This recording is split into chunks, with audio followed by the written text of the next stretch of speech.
Hey guys, so today I'm going to give you the quick breakdown on how to use the TFT display on your 2024 and up Kawasaki ZX6R. If this helps in any way, be sure to go ahead and give a like, subscribe, and leave a comment if you did learn anything cool or anything else you want me to show you about the 2024 ZX6R. Other than that, let's dive right into it. And off the bat, you'll see everything pops up. I don't want to say it's generic, but it's a standard screen.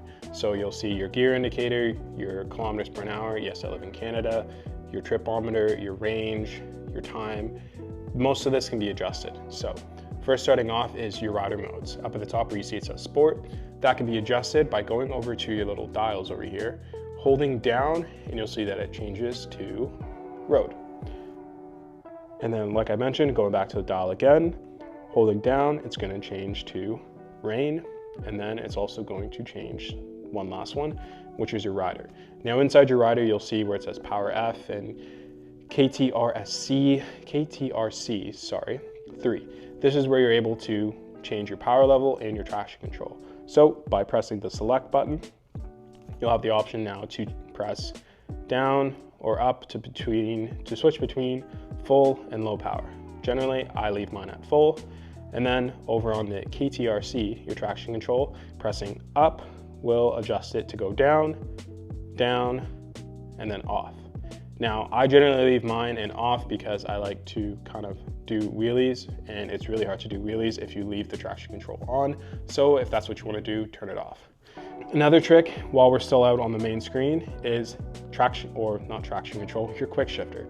So to access your quick shifter, what you're going to want to do is hold select and down, just wait, and you'll see it pops up on the screen, KQS, Kawasaki Quick Shifter. Muy bien. Now, to go ahead and access the actual menu inside of the bike, there's two buttons here. There is this button, and then there is this button. So what you want to do is hold both buttons, and your menu pops up. Now, this is where you're going to be able to kind of adjust things on the bike. So, for example, pressing down is going to make you go or cycle through them all. And down is your left button. And let's start off in vehicle settings. So to select, you'll go press the right button and you'll jump right in. So right now you can see the shift lamp is set to on, but if I wanted to adjust it, I would select, cycle through which one I want, and then go back. And not always to go back, it's the same thing. In this case, you'd want to hold the button and you'll go back. And going into display, it's the same concept. This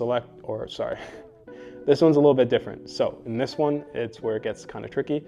You select your options and then it's just one button to go back.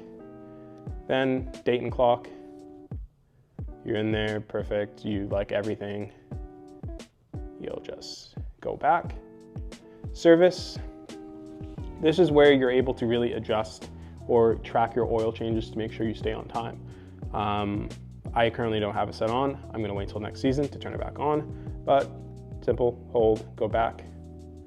This is your Bluetooth option. So if you want to pair your phone to the bike, let's pop mine up really quick and show you guys. So the Bluetooth is where you would basically get your Kawasaki Rideology app. I honestly don't use it. It's really just feels kind of gimmicky to me.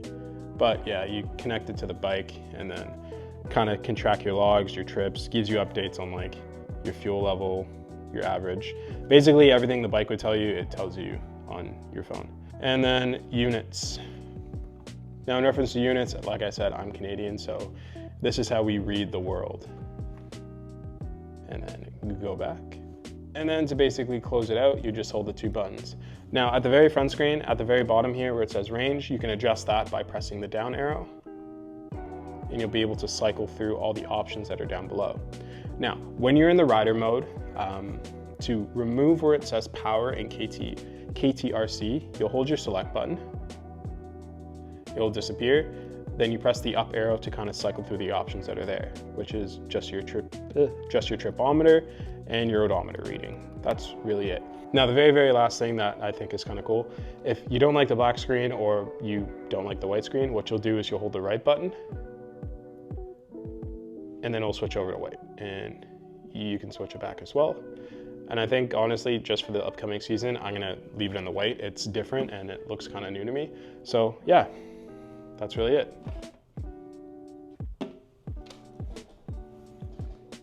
Hey, so if you stuck around till the very end, honestly, really appreciate it. And if you did learn anything about the 2024 and up Kawasaki ZX6R TFT displays, I don't know why that is a mouthful.